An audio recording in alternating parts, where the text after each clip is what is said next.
As writers, and therefore creators of stories and characters and entire worlds, it is so tempting to want to have the final say on every little detail of your musical.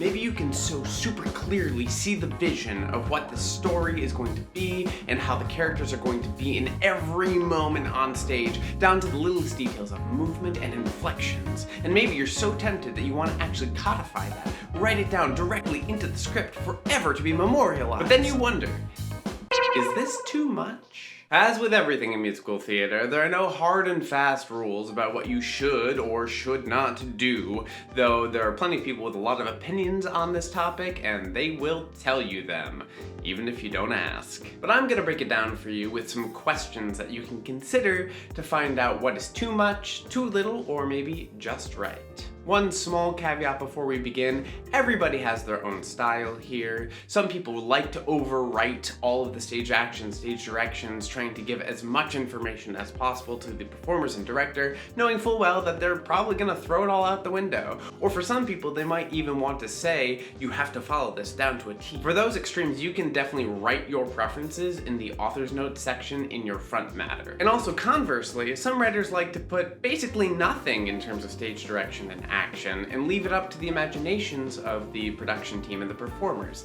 All ways of doing this are valid. But most people fall somewhere in the middle of these two extremes, so here are 7 questions that you can consider when you are writing out your stage action and stage directions to see what is just right for you on any given project. And do make sure to stick around to the last question, because that one is the biggest of them all. Number 1.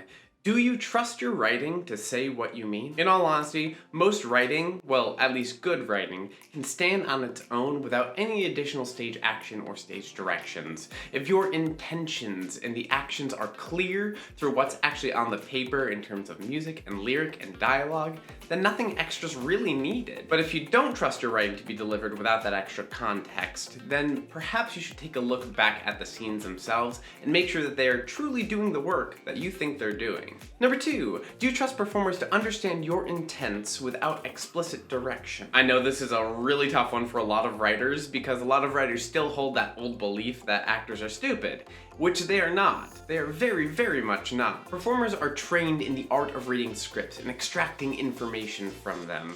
Sometimes it's the information that's right there on the page, and sometimes it's the stuff that isn't written down.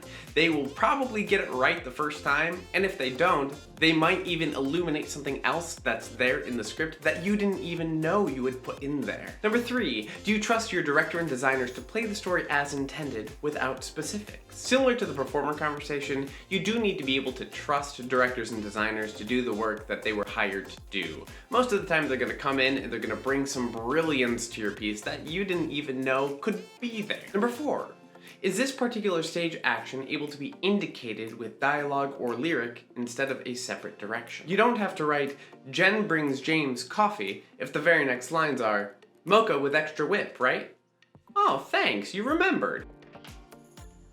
Right there. So, are there places in your script where you've indicated direction or action that's redundant based upon the lyric or the scene dialogue? It's worth taking a look at. Number 5, is the action you're indicating part of the storytelling, but without any words attached? Some of the most beautiful storytelling can happen in silences, which I fully recognize. And sometimes these moments need to be specifically indicated on the paper to make sure we all know what's happening with the story, even if there's no dialogue or lyric to be had. In these moments where a touch, a movement, or choreography indicates the next moment or beats in the storytelling, without words or in tandem with words, if that is important to the story, then I say go for it.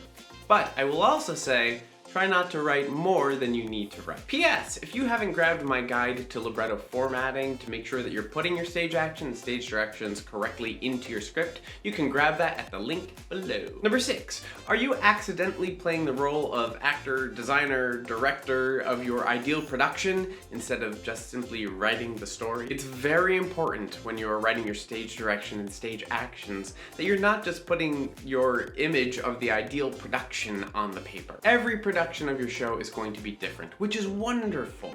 And as long as your story is coming through on the paper, then you don't need to write down every specific detail of what you imagine. And if you really want your show to be done in that one specific way you are imagining, you can definitely produce that show or decide to direct that show and make it happen at some point.